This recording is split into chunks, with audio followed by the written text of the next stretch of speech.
Ara vos trobeu en el Teleot de la Nineta.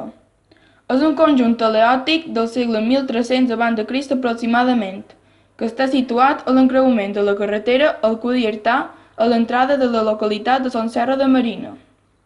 Aquest vell exemplar, de l'edat de ferro, presenta una planta quadrada i es troba en molt bon estat de conservació.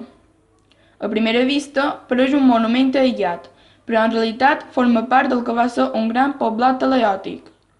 Així ho confirmen les restes d'una muralla que fortifica el turó.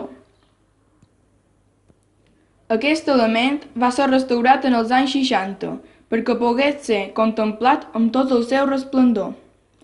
Una altra circumstància que va dur a terme aquesta reforma és que en un dels costats de la porta hi ha una llosa vertical en lloc de diverses lloses col·locades una damunt l'altra. De totes formes, el Teleot realment la necessitava per evitar el perill de la ruïna absoluta. Al seu voltant es troben diversos murs i construccions adossades. Al construir-se la carretera es va destruir un santuari situat al mateix lloc. Per últim, es recomana visitar-ho en hores de sol i l'entrada és gratuïta.